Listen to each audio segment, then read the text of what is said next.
Hi, Dr. P here, and in this lecture video we're going to take a look at valence bond theory and atomic orbitals.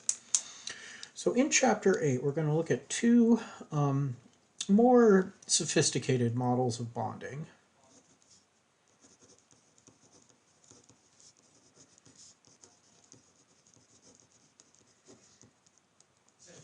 Often I'll present in Chem 1A things in a easier to understand but not quite as accurate picture, such as, for example, the Bohr model of the atom. Fairly easy to understand, you can do calculations with it, but it's not as accurate as quantum mechanics. So far we've seen a localized electron model, which it turns out is not as accurate as some other models of bonding. For example, valence bond theory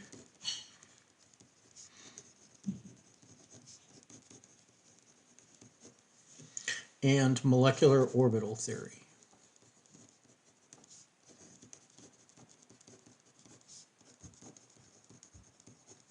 So in the next lecture we'll go ahead and take a look at molecular orbital theory, but in this lecture we're going to focus on valence bond theory. Now, valence bond theory it's another localized electron model. So we're looking at electrons in pairs in between atoms contributing to bond formation. Molecular orbital theory takes a different view, looking at the whole molecule. We say those electrons are delocalized, looking at electrons over the whole molecule. And we'll look at cases where valence bond theory works well and other cases where maybe molecular orbital theory is better. So valence bond theory, we'll just call it VBT here, basically states that bonds are formed by the overlap of atomic orbitals.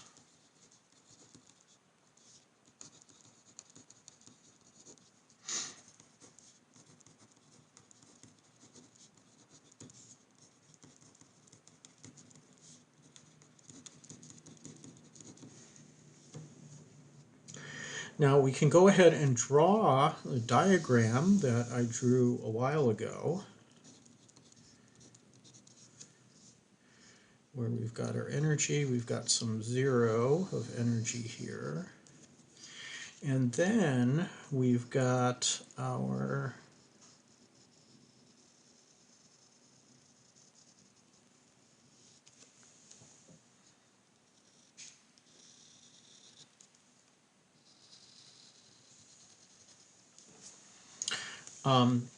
energy. We've got some energy minimum here, which is our bond energy, of course. And we saw before that when we're way over here, we have separate atoms over here. Around this area, we start to get some overlap.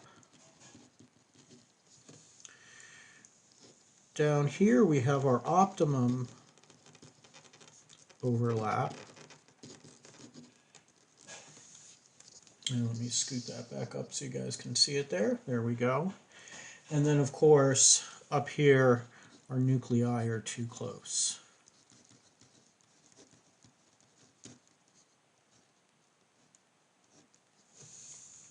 Okay, now previously I drew actually little diagrams of a couple of hydrogen atoms, but just looking at things qualitatively, we've got separate atoms in this region where they're far apart and they've got essentially zero energy. As they get closer together and start to have a little overlap, that's favorable, lower energy. At some minimum energy, the lowest energy that we could get, that's where we have our optimum overlap, and that's where the bond forms. And then if we keep trying to smush our atoms together too much, then they get too close, and that just doesn't work. All right. So let's take a look at some details of the valence bond theory.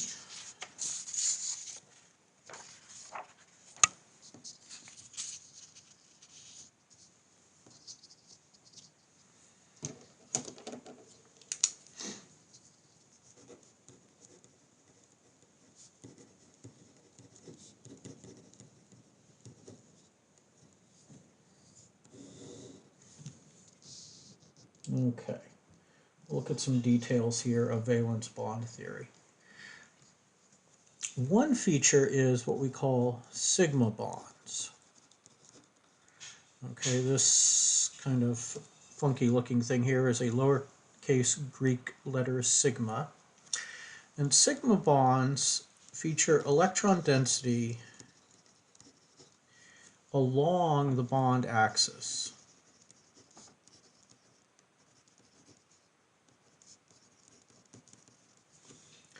And so that's typically what we would see like in a hydrogen-hydrogen bond. And again, our model, remember I said we've got overlap there. Well, that's actually going to be our sigma bond.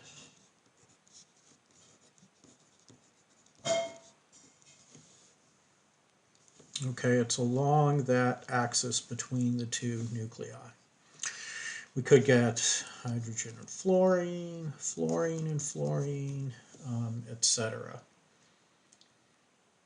And in this case with hydrogen, we've got two different s orbitals overlapping.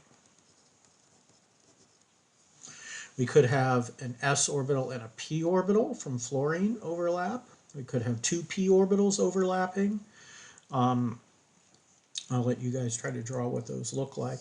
But I want to talk about a different molecule here.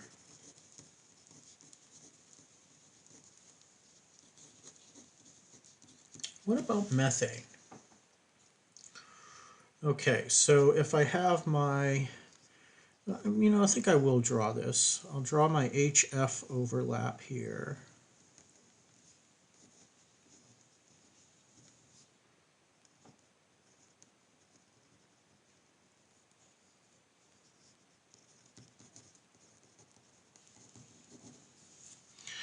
And then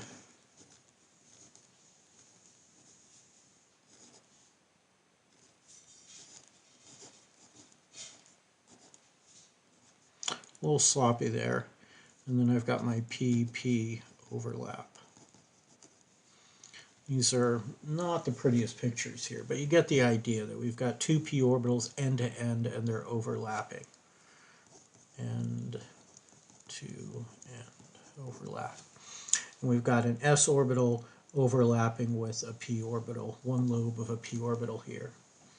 So these models work well for HF and even difluorine. But the question is, what about something like CH4? So let's take our carbon here, and we'll draw in the p orbitals.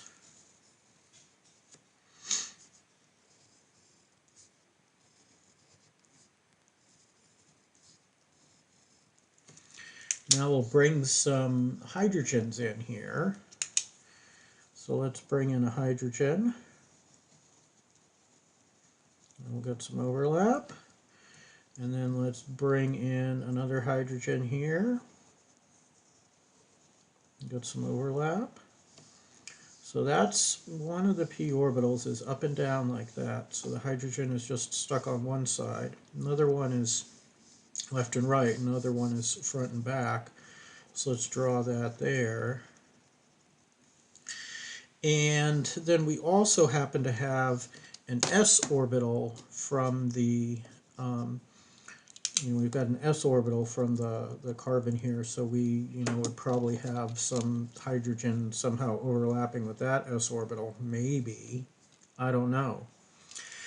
But one of the problems is here that we have a bond angle of 90 degrees. So we have a 90-degree bond angle, and we know that methane doesn't have a 90-degree bond angle.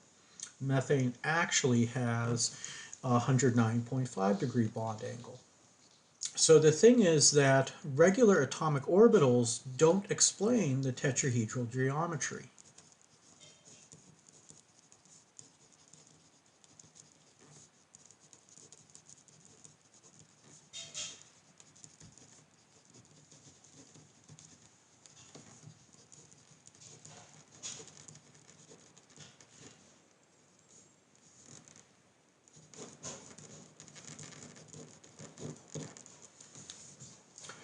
So we're going to have to do something a little bit different, and that's where we bring in hybrid atomic orbitals.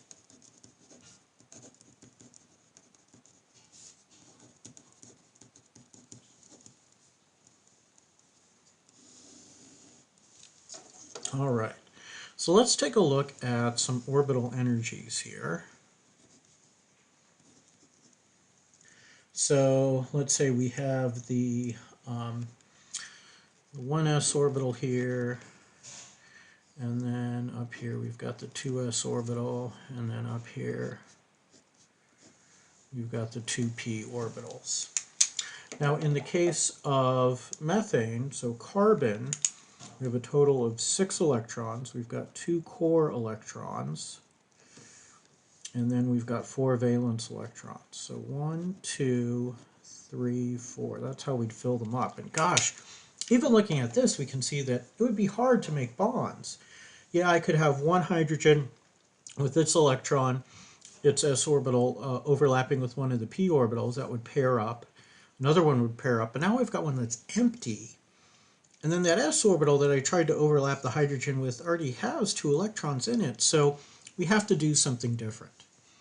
Now there are many solutions to the Schrödinger equation. The solutions that I've talked about so far are the regular atomic orbitals, the s, the p, the d. But we could do something called hybridize,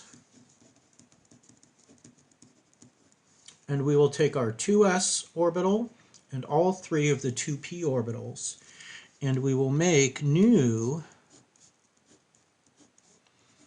sp3 orbitals. That's a superscript 3. We still have the 1s orbital. So we still have our 2 electrons in the 1s orbital. That doesn't do anything. But now I've got 1, 2, 3, 4 electrons in sp3 orbitals. So any of these could overlap with an s orbital from a hydrogen. What do these look like? Well, they're kind of a lobe with like another little part on the other side. Again, these orbitals are sort of they kind of look sort of like blobby things, I guess. And gosh, let's see. I think I have some models. Let me hold on one sec here.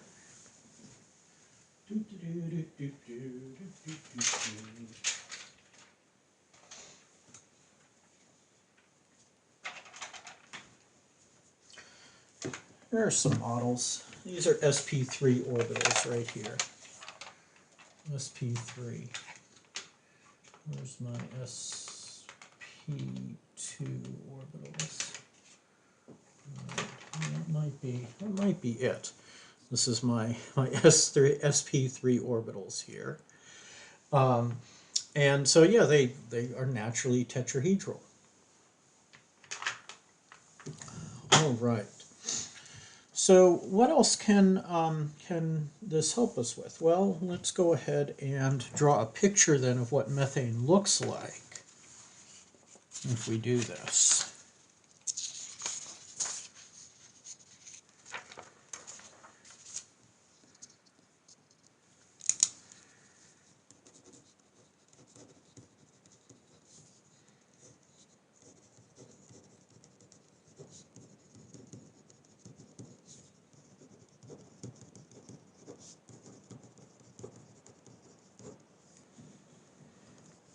We'll have our carbon, and we'll have our tetrahedral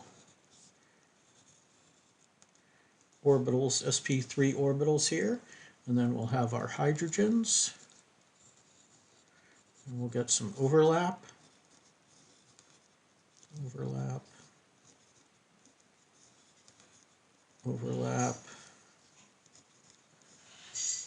and overlap there. And these are sigma bonds.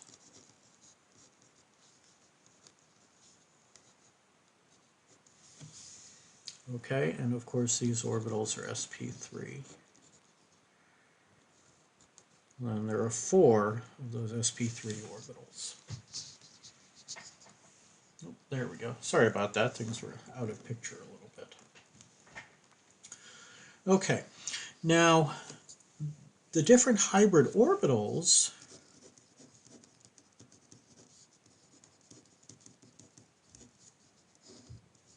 will have different electron geometries.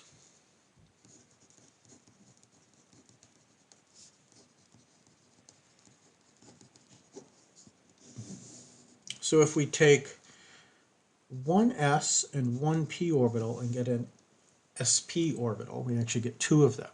One important thing is when you're hybridizing stuff, when combining or hybridizing orbitals, the number of new orbitals equals the number of orbitals used to make them. And we'll see this is true for hybrid atomic orbitals as well as, in the next lecture, molecular orbitals. So our sp, we would have 2 sp orbitals and they would be linear. sp2, and again notice we're doing a superscript there for our, but we just say sp2. sp2 will be trigonal planar.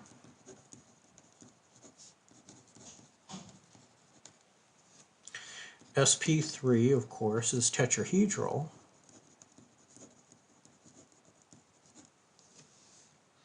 Now we can't have any more p orbitals here, but we could bring in a d orbital. sp3d gives us trigonal bipyramidal.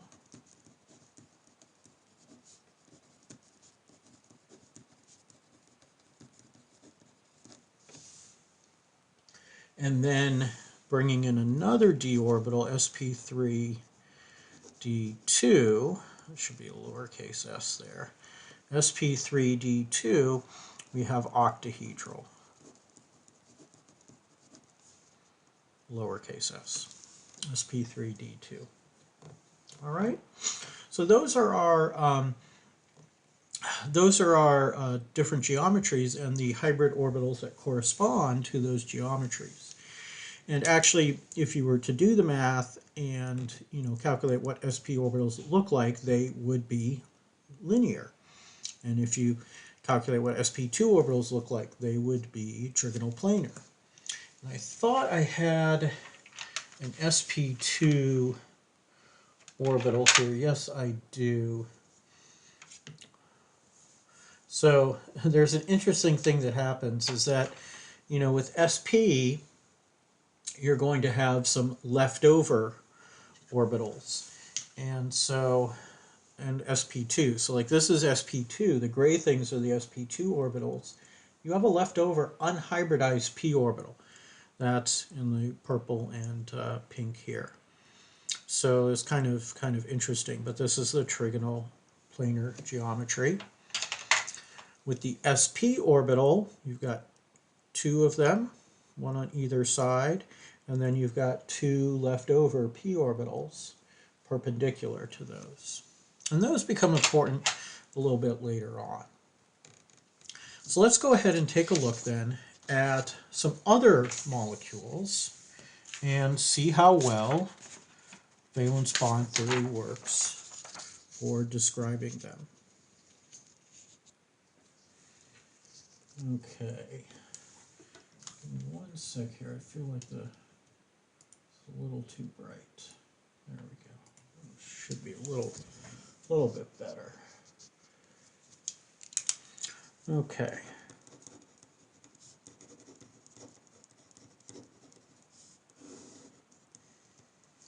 Okay, let's look at NH3 and H2O. And, well, why not something a little different like BF3? So with NH3,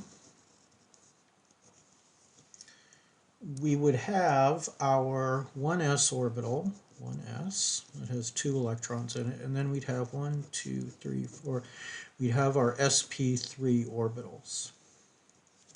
Let me put electrons in here. Let's put them on in blue. And we've got, well, nitrogen has 5 valence electrons, so let's put those in. 1, 2, 3, 4. Remember, electrons spread out before they pair up. 5. And we could do the same sort of thing for oxygen, where we've got our 1s. Again, those are core, so we don't really need to worry about them. They're core, not 2p, sp3 orbitals. They're core electrons, so they don't participate in bonding. Oxygen brings 6 electrons to the party, so let's put those in here. There we go. Those are 6. Okay. So let's notice some things here. We've got our tetrahedral electron geometries, but when we bring in our hydrogens to form bonds, we've got 3 available unpaired electrons that could pair up with hydrogen electrons. And we've got an extra lone pair. Hey, wait a minute, we saw that in the Lewis structure of ammonia. And in the Lewis structure of water, we saw 2 lone pairs. What do we have? Well, we've got 2 lone pairs here. And then the other 2 electrons are involved in pairing with electrons from hydrogen to make those bonds. Okay, now BF3 is a little bit different here because we're going to start with our 1s, 2s, and 2p. And we've got our core electrons, but then we only have 1, 2, 3 electrons. So these 3 guys, 3 valence electrons, we're going to hybridize here.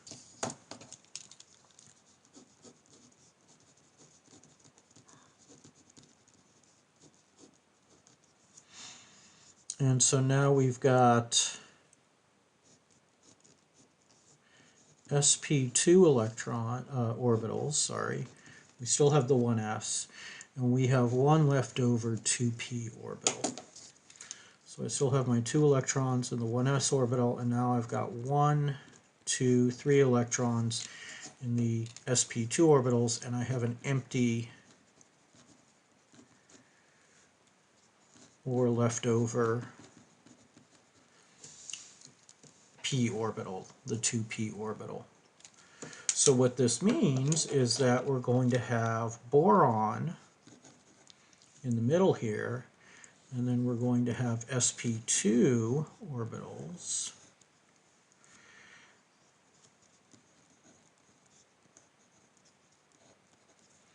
And we're going to have our fluorine, which has its own orbitals of some type. Maybe they're p orbitals, maybe they're sp3 orbitals. Who knows? I'll just draw kind of a blobby orbital thing. And then, of course, we have our leftover, sticking up above and below, leftover empty p orbital. And that is what that model that I built, that I showed you. Where is it? Here we go. We've got those gray ones are the sp2 orbitals, and the pink and purple is the leftover p orbital.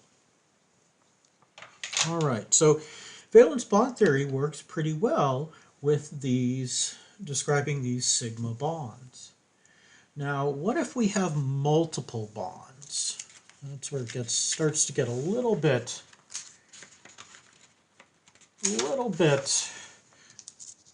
not weird, but it's a little bit trickier.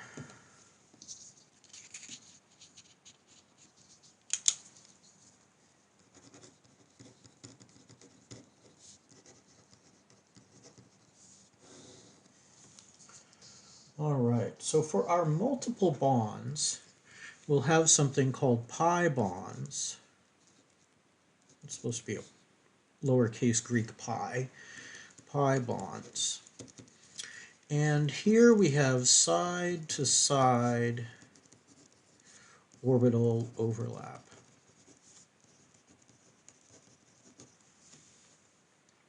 So let's look at C2H4, which is one of the molecules that you built. I think C2H4 was one that you built in the model, the molecular models lab. So let's start, first of all, with our, we can start with our Lewis structure here. C, H, H, H, H. Now I should have, each carbon brings 4 electrons, so that's 8 plus another 4. I should have 12. I've got 2, 4, 6, 8, 10, so let's make a double bond in the middle. This guy should be trigonoplanar, which is sp2 sp2 hybridized. So if I want to draw my orbital picture, and this is going to get messy, I'll have a carbon, and then I'll draw my sp2 hybridized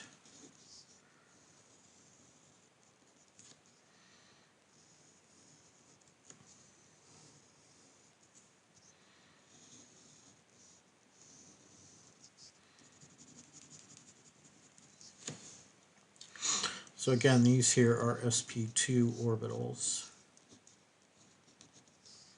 And then I've got my hydrogens.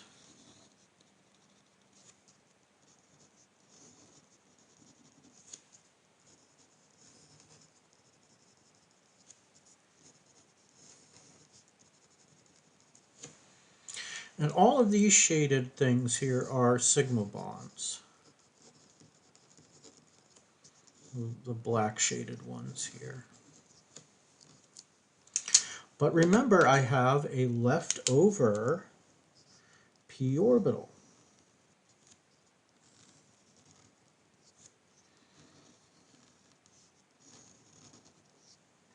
Now it turns out that this is not really to scale, and that these lobes are much bigger than they look, and so we have some side-to-side overlap.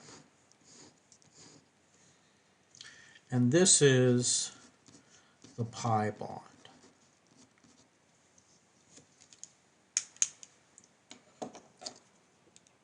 Now, a double bond is composed of a pi bond and a sigma bond. Now notice the electron density is in between the carbons. It's just the sigma, the electron density from the shared electrons, the overlap region, is along the carbon-carbon axis. With the pi bond, that electron overlap, or orbital overlap, the electron density is in between the carbons, but it's parallel to the carbon-carbon axis. So our double bond is 1 sigma bond and 1 pi bond. A triple bond would be 1 sigma bond and 2 pi bonds. Let me go grab those models real quick.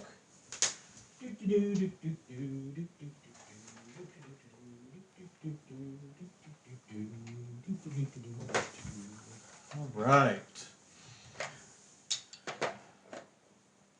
Here we go. Here is ethene or ethylene, C2H4. My 2 carbons in black. The hydrogens are in white. The gray lobes here are sigma bonds, and then the pink and purple are the 2 parts of a pi bond. These 2 together make 1 pi bond. So I've got my p orbital, the sphere here and here, empty p orbital for each carbon. Actually, they're not empty, they're leftover p orbitals, I should say. Boron has an empty p orbital. Carbon would have a leftover p orbital. I'm sorry if I added to any confusion there.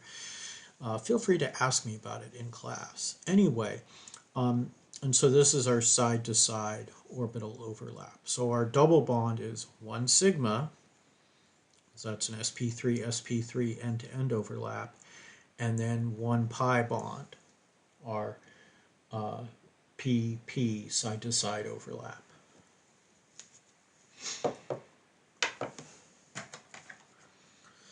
And then a triple bond has 2 pi bonds. So one of the pi bonds is one set of purple and pink, so purple and pink, and the other set of purple and pink is the other pi bond, and you can see the sigma bond in there. You know, sort of to sort of describe this, you can think of this as being a like a bagel dog, if you will, where you have this whole bun of electron density around it, and then the bonded atoms are in the middle. And whereas this is more of like, say, you know, just a hot dog bun on either side, and it's more open. It's not all, you know, wrapped up like a bagel dog is. But anyway. So that's how we describe multiple bonds with valence bond theory. One question that I do want to just sort of throw out there is, can you ever have a quadruple bond?